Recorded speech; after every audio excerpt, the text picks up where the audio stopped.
हम लोग question number कितना करेंगे और ठीक है। सबसे पहले तो क्या बोला वो स्टॉक ऑन 1 अप्रैल 12, तो स्टॉक ऑन 1 अप्रैल 12 तुम्हारा क्या हो जाएगा टू ओपनिंग स्टॉक। तो ओपनिंग स्टॉक कितना हो गया 40,000। उसके बाद बोलो परचेज, परचेज क्या लिखेंगे बोलो टू परचेज कितना हो 4 लाख। ये हमेशा हमेशा जितना क्वेश्चन बनाओ 1 से लेकर 25 क्वेश्चन तक बनाओ सब में परचेज को तुम कहाँ निकालो इनर कलर में, कभी भी बाहर मत बैठाओ इसको, कभी भी बाहर मत बैठाओ इसको, क्योंकि लोग हमेशा हमेशा परचेज में कोई ना कोई एडजस्टमेंट होता ही है, परचेज में कुछ ना कुछ देगा लोग पेट ही नहीं भरेगा अगर नहीं देगा, एग्जाम में नहीं देगा लोग दिल भरेगा नहीं। परचेज के बाद क्या बोलो सेल, सेल कहाँ लिखेंगे बाई सेल, सेल कितना हो गया बोलो 4,80,000। उसके बाद बोलो सेल के बाद क्या कैरेज इनवर्ट, कैरेज इनवर्ट कहाँ लिखा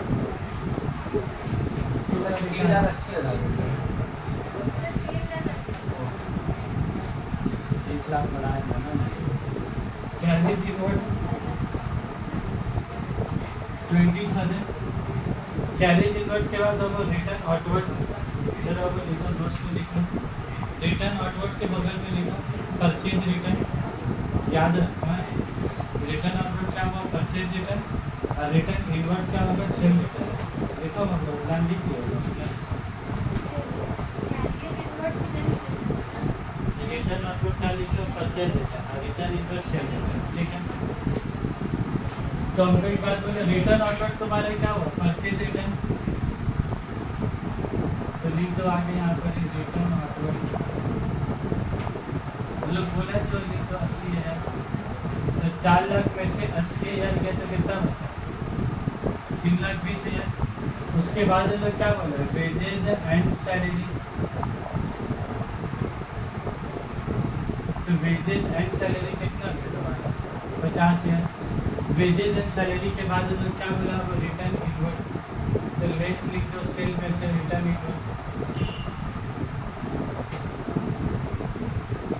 रिटर्न इनवर्ट कितना होता है 20,000। 3,80,000 में से 20,000 गया तो कितना होता है 3,60,000। उसके बाद जो क्या बोला स्टॉक, हाँ अब यही मसला है, अब देखो यही इम्पोर्टेंट है, ये क्वेश्चन को वेरी इंपॉर्टेंट मार्क करोगे तो क्वेश्चन को वेरी इंपॉर्टेंट और मस्ट रिवाइज मत करो इसका। देखो क्लोजिंग स्टॉक में क्या मसला है, क्लोजिंग स्टॉक लोग कितना बोले 1,30,000। अब फिर क्या बोले क्लोजिंग स्टॉक का नोट में net realisable value market value of stock as on 31 March 13 was rupees 1,20,000। Stock का वैल्यू कितना 1,30,000 और मार्केट वैल्यू कितना बाबू उसी स्टॉक का 1,20,000। अब मुद्दा ये उठता है कि सर हम लोग तो यहाँ पर ही बाय क्लोजिंग स्टॉक लिखेंगे, हम लोग तो यहाँ बाय क्लोजिंग स्टॉक लिखेंगे कितना लिखेंगे, ऊपर में दिया क्लोजिंग स्टॉक का वैल्यू कितना बोले 1,30,000 और नीचे में क्लोजिंग स्टॉक का मार्केट वैल्यू कितना बोले 1,20,000, तो कितना लिखेंगे बोले हम लोग 1,30,000 लिखेंगे 1,20,000। बात को डिसाइड करने के लिए है अकाउंटिंग स्टैंडर्ड, कौन सा स्टैंडर्ड है accounting standard valuation of inventory, इसका जवाब कौन देता है accounting standard two valuation of inventory. और बोलता है closing stock shall be valued at, क्या बोला closing stock shall be valued at cost price और net realisable value whichever is lower, whichever is cost में और net realisable value में दोनों में से जो कम होगा, जो दोनों में से कम होगा वही अमाउंट का हकदार यहाँ पर है। तो तुम बोलो क्लोजिंग स्टॉक कॉस्ट कितना बोले 1,30,000 और मार्केट वैल्यू कितना बोले 1,20,000, तो रिकॉर्ड कितना में होगा बेटा whichever is lower, whichever is higher बोले कि विच एवर इज लोअर बोला, अरे लोअर हम बोल रहे हैं कि कौन बोला अकाउंटिंग स्टैंडर्ड 2, ये बात मेरा भी बोला हुआ नहीं है, ये कौन बोला अकाउंटिंग स्टैंडर्ड 2, ये भी इसलिए याद करा रहा है ना अकाउंटिंग स्टैंडर्ड 2, ये आजकल MCQ में आता है, याद कर किसमें देता है लोग, MCQ में देता है लोग, दिख देगा अकॉर्डिंग स्टैंडर्ड टू, चार्ट तो ऑप्शन बना देगा, valuation of fix asset, valuation inventory, valuation of data, valuation of cash, chart तो कर दिया था। अकाउंटिंग स्टैंडर्ड टू का नाम क्या है, valuation of inventory, valuation of inventory. तो किसमें तुम टिक लगाओगे, वैल्यूएशन ऑफ इन्वेंट्री। तो फिर भी यहाँ पर हम लिख देते, ठीक है, एज पर मैं कि जो बोला है ना, तुम लोग भूल बार के साथ क्लेम कर दो, घर जाते जाते भूल जाओ। As per accounting standard to, इसको लिख लो कॉपी में। ये हम अपने लिए नहीं लिख, ऐसा नहीं लगे तुम लोग अपने लिए लिखा, तुम लोग को ताकि के लिए लिखे, ठीक है। Valuation of inventories, valuation of inventories comma क्या लिखोगे, closing stock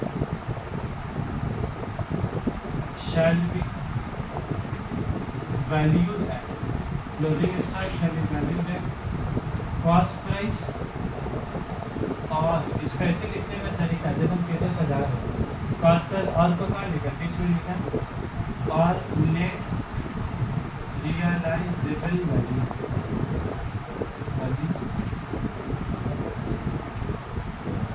which ever is, देखो वो सेंटेंस में कैसे सजाया, कई लाइन सब एक ही लाइन में सब ये जाके कॉस्ट प्राइस, इसको एक एक दो लाइन में तोड़ा है, तुम बिना तोड़े लिखे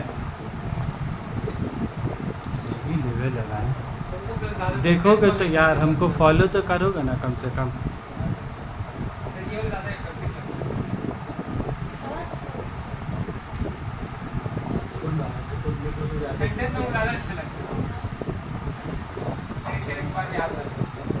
कॉस्ट प्राइस और net realisable value whichever is lower.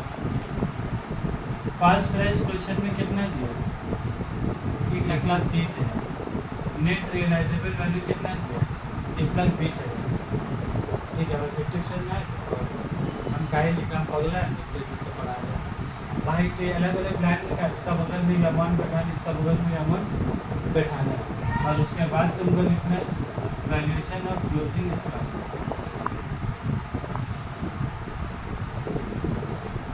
बात तो तुमको लिखना है वैल्यूएशन ऑफ क्लोजिंग स्टॉक कितना होगा, 1,20,000। पहले दोनों उधर बैठाने होगा, आपस में दिखाने होगा, फिर 1,20,000 लिख के फिर 1,20,000 तक तो यहाँ क्या तो खाली 1,20,000 वहाँ लिख दोगे ना, तो वो तुमको एग्जाम में पूरा नंबर देने वाला नहीं है। पूरा एग्जाम में ये सेंटेंस तो काहे लिखा, अभी क्या बोला लिखा, मतलब नहीं लिखा है।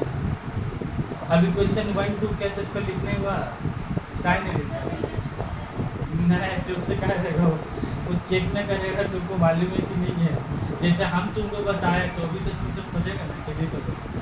तुमको एक बात बता भी, क्वेश्चन 1 2 बनाए, ये सेंटेंस लिखने में जरूरत था नोट रियलाइजेबल वैल्यू था ही नहीं, मार्केट वैल्यू था 1 2 बने, तो ये भी क्या तुमको हर क्वेश्चन में लिखना है। जो क्वेश्चन में अगर लिखोगे दुनिया का नहीं लिखोगे, ये थोड़ी ना हर क्वेश्चन में इसको कहानी बनाना है, कहानी सुनो बोलते हैं, थोड़ी ना कहानी सुनो बोलते हैं।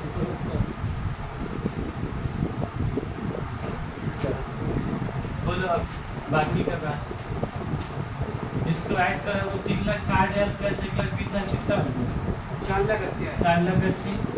इसको ऐड करेगा 4,20,000।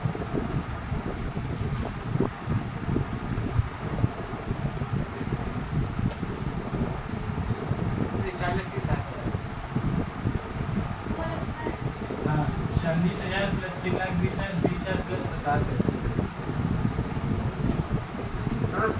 4,20,000।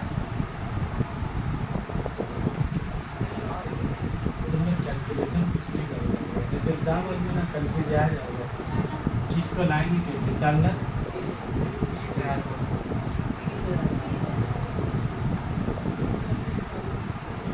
जहाँ नजर काम नहीं आता तो चश्मा लगाएंगे, 4,80,000 4,00,000 तो ज़्यादा कौन होती है, 4,80,000 नहीं, 4,80,000 क्या 50,000। तो ग्रॉस प्रॉफिट तुम्हारा कितना हो गया, ये ग्रॉस प्रॉफिट निकालने के लिए में तो कलर है, स्टूडेंटों को ये भी कन्फ्यूजन हो जाता है कि किसको ऐड करना है किसको माइनस करना है। हालांकि कंफ्यूज होने वाला चीज़ नहीं है, उसके बाद भी स्टूडेंट के अंदर टैलेंट है, वरना हम कंफ्यूज हो चुके हैं, तो कंफ्यूज होने वाला चीज़ नहीं है, उसके बाद भी वो गलती करते हैं। ठीक है, अब तुम लोग क्वेश्चन नंबर 4 और 5 पढ़ाओ। अभी नहीं अभी नहीं, कल होमवर्क में 4 बनाओगे 5 तो पहले से और फिर 6 बनाओगे, 7 बनाओगे, 5 तो पहले से है, वो हम बताएंगे तब बनाओगे। 4 होमवर्क में रहेगा, 4, 6 और 7।